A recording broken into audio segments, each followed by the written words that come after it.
Hey everybody, Miss Maritella here. In this video I want to show you guys how to find the multiplicative inverse of a matrix in the calculator. So the very first thing you're going to do when you have a matrix that you want to find the inverse of is first I would check just to make sure that there is going to be an inverse. So keep in mind that'd be by finding the determinant.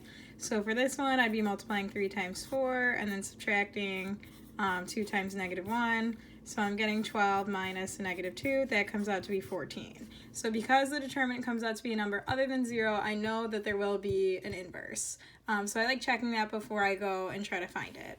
Now that I know that there is going to be a multiplicative inverse, I'm going to go to my calculator, I'm going to turn it on, and then I'm going to go into the matrix menu. So on my calculator, I'm looking for the key, or it's right above a key and it says matrix on there. If you have a TI-83, it's just going to be a button that says matrix, but for me, I'm going to hit second, and then I'm going to hit X to the negative first. That brings me to the matrix menu.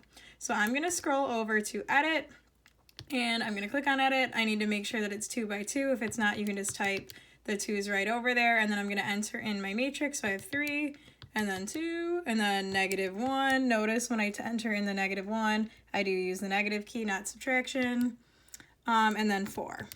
So now I have the matrix in my calculator. I'm going to go second mode, quits. So again, that was second mode, brings me to quit.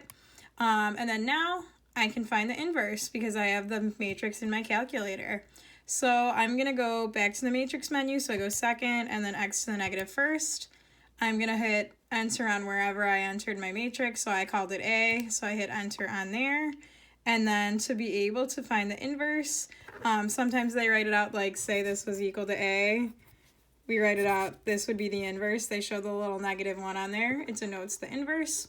So I just need to show that in my calculator. It's actually the X to the negative first button that's right here. It's funny enough, it's right by matrix. I hit enter, and you're going to notice it comes out kind of funny on mine. It comes all decimals. Technically is correct, although we usually prefer fractions. So I'm going to hit math, and then I'm going to hit enter on fraction. I'm going to hit enter again, and then now it's coming up with the matrix but with fractions. So in that spot I got 2 over 7, then -1 over 7, then 1 over 14, and then 3 over 14. And that is our inverse matrix. Hope that was helpful. Thanks for watching.